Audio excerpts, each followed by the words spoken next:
আপুনি কেতিয়াবা ভাবিছেনে যে অঘৰী সাধুসকলে কিয় মৃত শৰীৰৰ কেঁচা মাংস খায় আৰু মৃতদেহৰ সৈতে শাৰীৰিক সম্পৰ্ক স্থাপন কৰি তেওঁলোকে কি লাভ কৰে?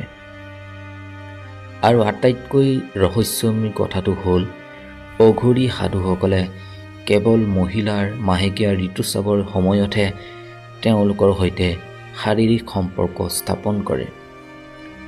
অঘৰী সাধুসকলে সদায় শ্মশানত থাকি কিয় তেওঁলোকৰ সাধনা কৰে, য'ত সাধাৰণ মানুহে ভৰি দিবলৈও ভয় কৰে? অঘৰী সাধুৰ মৃত্যুৰ পিছত তেওঁলোকৰ অন্তিম সংস্কাৰ কেনেকৈ কৰা হয় আৰু মহিলা অঘৰীৰ জীৱন কেনেকুৱা হয়? আজি আমি আপোনাক এজন প্ৰকৃত অঘৰীৰ পৰিচয়ৰ পৰা আৰম্ভ কৰি তেওঁলোকৰ এই ৰহস্যময় জীৱনৰ প্ৰতিটো দিশৰ সৈতে পৰিচয় কৰাম, যিবোৰ জানি আপুনি আচৰিত হৈ যাব। এই ভিডিঅ'টোৱে আপোনাৰ চিন্তাধাৰা সম্পূৰ্ণৰূপে সলনি কৰি দিব। শ্মশানৰ ছাইত লিপ্তি থকা শৰীৰ, হাতত মানুহৰ মূৰৰ খোপা অৰ্থাৎ মানুহৰ লাওখোলা, আৰু জীৱন আৰু মৃত্যুৰ মাজৰ গভীৰ সম্পৰ্ক, এয়াই হৈছে অঘৰী সাধুৰ ৰূপ। যিসকলৰ জীৱন সাধাৰণ সাধুৰ পৰা সম্পূৰ্ণৰূপে পৃথক, ভয়ংকৰ আৰু ৰহস্যময় শ্মশান, য'ত সাধাৰণ মানুহে ভৰি দিবলৈ ভয় কৰে, তাত এই সাধুসকলে মৃত্যু আৰু আত্মাৰ ৰহস্য জানিবলৈ সাধনা কৰে। কিন্তু আপুনি জানে যে অঘৰীৰ জীৱন কেৱল সাধনা আৰু ধ্যানৰ মাজত সীমাবদ্ধ নহয়। তেওঁলোকৰ অনুষ্ঠানত মৃতদেহৰ মাংস খোৱা, তন্ত্ৰ মন্ত্ৰ আৰু অদ্ভুত শাৰীৰিক কাৰ্যকলাপ জড়িত হৈ থাকে, যিবোৰ আমাৰ চিন্তাৰ বাহিৰত। শতিকাজুৰি তেওঁলোকৰ জীৱন সাধনা আৰু ৰহস্যময় শক্তিসমূহ ভয় আৰু ৰহস্যৰ ঘেৰাওত থাকি আহিছে। আজি আমি আপোনাক অঘৰী সাধুৰ এই অনন্য আৰু গভীৰ জগতলৈ লৈ যাম, য'ত জীৱন আৰু মৃত্যুৰ সীমা ঝাপচা হৈ পৰে আৰু মোক্ষৰ পথ এই সাধনাতেই লুকাই থাকে। ভিডিঅ'টো আগবাঢ়ি যোৱাৰ আগতে এটা সৰু অনুৰোধ, এনে ভিডিঅ' নিৰ্মাণ কৰিবলৈ আমাক যথেষ্ট সময় আৰু পৰিশ্ৰমৰ প্ৰয়োজন হয়, যাতে আপোনালোকক শ্ৰেষ্ঠ তথ্য দিব পাৰোঁ। যদি আপোনালোকে আমাৰ ভিডিঅ' ভাল লাগে বা কণ্টেণ্টবোৰ ভাল লাগে, তেন্তে অনুগ্ৰহ কৰি চেনেলটো ছাবস্ক্ৰাইব কৰি আৰু আমাক সমৰ্থন কৰিব। আপোনাৰ এটা ছাবস্ক্ৰাইবে আৰু এটা লাইকে, এটা কমেণ্টে আমাক বহুত উন্নত ধৰণৰ প্ৰেৰণা, ভিডিঅ' বনাবলৈ প্ৰেৰণা দিয়ে। বলক তেনেহ'লে আজিৰ ভিডিঅ' আৰম্ভ কৰোঁ। অঘৰী সাধু এটা নাম যিয়ে ৰহস্য আৰু অদ্ভুততা দুয়োটা একেলগে লৈ ফুৰে। তেওঁলোকৰ জীৱনৰ প্ৰতিটো দিশ সমাজৰ পৰম্পৰা আৰু নিয়মৰ সম্পূৰ্ণ বিপৰীত। ছাইত লিপ্তি থকা শৰীৰ, ডিঙিত হাড়ৰ মালা, হাতত খোপা আৰু চকুত এনে তীক্ষ্ণতা যে সন্মুখৰ জন ভয় খাই উঠে। কলা কাপোৰত মেৰিয়াই থকা এই সাধুসকল কোনো ৰহস্যময় গভীৰ প্ৰতীক যেন লাগে। অঘৰীসকলে নিজৰ জীৱনক সাধাৰণ মানুহৰ চিন্তাৰ বহু ওপৰত বুলি ভাবে, য'ত আমি খাদ্যক পবিত্ৰ বুলি গণ্য কৰোঁ, তাত তেওঁলোকে মৃতদেহৰ মাংস খায় আৰু মানুহৰ লাওখোলা, খোপাত আদি খাদ্য যায়। তেওঁলোকৰ বাবে এইটো কোনো অপৰিষ্কাৰ কাম নহয়, বৰঞ্চ এইটো ভগৱান শিৱৰ কপালধাৰী ৰূপৰ অনুকৰণ। তেওঁলোকৰ বিশ্বাস যে শিৱৰ প্ৰতিটো ৰূপ পবিত্ৰ, মৃতদেহ হওক বা অপৰিষ্কাৰ বস্তু হওক, তেওঁলোকৰ বাবে কোনো বস্তু অপবিত্ৰ নহয়। তেওঁলোকে শৰীৰত ছাই সানি লয়, ক'লা ছাই সানি লয়, কাৰণ ইয়াক ভগৱান শিৱৰ প্ৰতীক বুলি গণ্য কৰা হয়। বৈজ্ঞানিক দৃষ্টিকোণৰ পৰা ছাইত থকা কেলছিয়াম, ফছফৰাছ আৰু অন্যান্য খনিজ পদাৰ্থই ছালৰ ৰোগৰ পৰা ৰক্ষা কৰিব পাৰে। তেওঁলোকৰ বাবে মা কালী আৰু ভগৱান শিৱৰ ভৈৰৱ ৰূপেই হৈছে গুৰু। যেনেকৈ শিৱ আৰু কালী মুণ্ডৰ মালা পিন্ধে, অঘৰীসকলেও মৃতদেহৰ খোপাৰ মালা পিন্ধে। অঘৰী সাধুৰ আটাইতকৈ বিতৰ্কিত দিশ হ'ল তেওঁলোকৰ যৌন সম্পৰ্কৰ প্ৰতি দৃষ্টিভংগী। তেওঁলোকে অন্য সাধুৰ দৰে ব্ৰহ্মচৰ্য পালন নকৰে, তেওঁলোকৰ মতে জীৱনৰ প্ৰতিটো দিশ গ্ৰহণ কৰাটো জৰুৰী। যৌন সম্পৰ্ক হওক বা নিষিদ্ধ কাম, আমি যিমানেই অঘৰীৰ জগতৰ গভীৰতালৈ যাওঁ সিমানেই ৰহস্য আৰু ৰোমাঞ্চৰ সন্মুখীন হওঁ। ছাইটত লিপ্তি থকা এই সাধুসকলে কেতিয়াবা অৰ্ধজ্বলা অৰ্থাৎ আধা জ্বলা মৃতদেহৰ মাংস খায়, কেতিয়াবা মৃতদেহৰ সৈতে যৌন সম্পৰ্ক স্থাপন কৰে। ইয়াৰ উপৰিও তেওঁলোকে মহিলাৰ মাহেকীয়া ঋতুস্ৰাৱৰ সময়ত জীৱিত মহিলাৰ সৈতেও শাৰীৰিক সম্পৰ্ক স্থাপন কৰে। এই কথা শুনি আপোনাৰ মনত প্ৰশ্ন উত্থাপিত হোৱাটো স্বাভাৱিক যে যদি সমাজত সাধুৰ বাবে ব্ৰহ্মচৰ্য জৰুৰী, তেন্তে অঘৰীসকলে এনে কিয় কৰে? শিৱক অঘোৰনাথ বুলি কোৱা হয় আৰু অঘৰী সাধুসকলে শিৱ এই ৰূপৰ উপাসনা কৰে। বাধা ভৈৰৱনাথো তেওঁলোকৰ আৰাধ্য। মৃতদেহৰ সৈতে সম্পৰ্ক স্থাপন আৰু মাংস খোৱাৰ পিছতো অঘোৰ পন্থৰ সৈতে জড়িত বিশ্বাস আছে।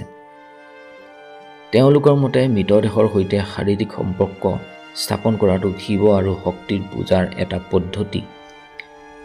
যদি এই কাৰ্যৰ সময়ত তেওঁলোকৰ মন ভগৱান লীন থাকে, তেন্তে ইয়াক সাধনাৰ সৰ্বোচ্চ স্তৰ বুলি গণ্য কৰা হয়। মাহেকীয়া ঋতুস্ৰাৱৰ সময়ত মহিলাৰ সৈতে সম্পৰ্ক স্থাপনৰ পিছতো এটা বিশ্বাস আছে। অঘৰীসকলে ব্ৰহ্মচৰ্য পালন নকৰে কাৰণ তেওঁলোকে নিজৰ শক্তি জাগত কৰিবলৈ কিছুমান বিশেষ পৰীক্ষাৰ মাজেৰে পাৰ হয়।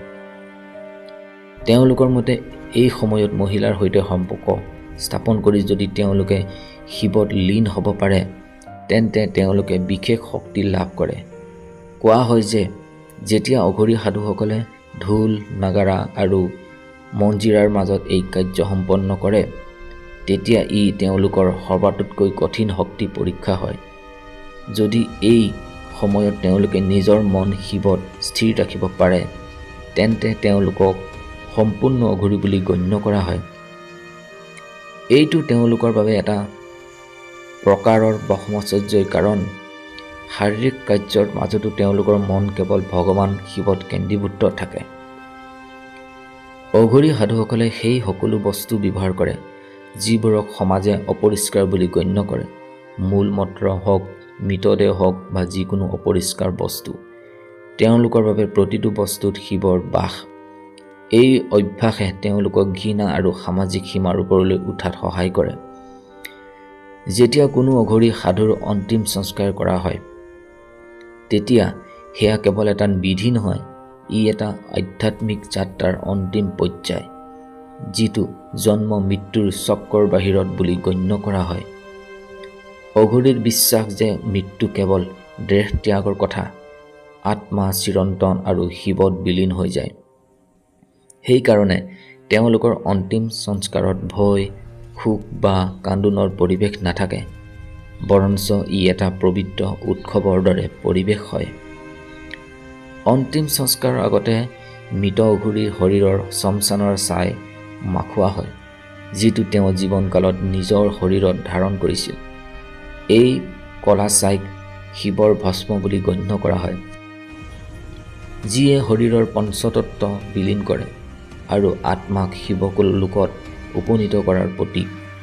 প্ৰায়ে তেওঁলোকৰ কপালত ত্ৰিপুণ্ড লগোৱা হয় আৰু গলত ৰুদ্ৰাক্ষৰ মালা এৰি দিয়া হয়, যিটো তেওঁলোকৰ সাধনা আৰু শিৱ ভক্তিৰ প্ৰতীক। যদি অঘৰীৰ জীৱন কোনো বিশেষ গুৰু বা আখৰাৰ সৈতে জড়িত আছিল, তেন্তে অন্তিম সংস্কাৰৰ বিধিত গুৰুৰ নিৰ্দেশ আৰু আখৰাৰ পৰম্পৰাৰ বিশেষ যত্ন লোৱা হয়।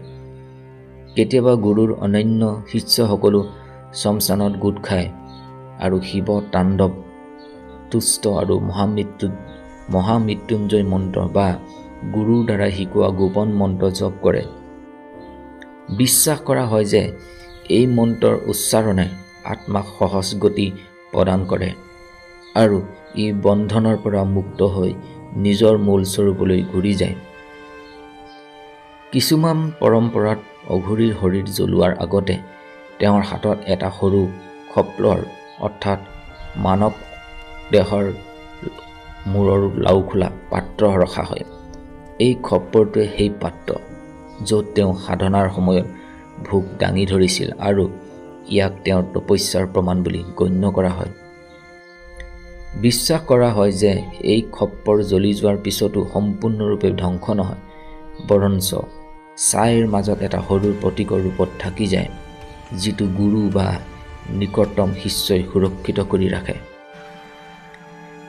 অন্তিম সংস্কাৰ দাহ সময়ত জুই জ্বলোৱাৰ বাবে সাধাৰণ কাঠ ব্যৱহাৰ কৰা নহয়, তাৰ পৰিৱৰ্তে পিপল, আম বা চন্দনৰ কাঠ মিহলাই চিতা জ্বলোৱা হয়। চন্দনৰ কাঠ সুগন্ধ আৰু পবিত্ৰতাৰ প্ৰতীক, আনহাতে পিপলক হিন্দু ধৰ্মত বিশেষভাৱে অমৃত আৰু দেৱতাৰ বাসস্থান বুলি গণ্য কৰা হয়। যদি অঘৰীৰ অন্তিম সংস্কাৰ মাটিত পুতি কৰা হয়, তেন্তে তেওঁৰ শৰীৰক ধ্যান মুদ্ৰাত বহুৱাই মাটিৰ তলত পুতি দিয়া হয়। এনে বিশ্বাস কৰা হয় যে এই অৱস্থাত তেওঁৰ শৰীৰ বিশ্ব ব্ৰহ্মাণ্ডৰ শক্তিৰ সৈতে এক হৈ পৰে।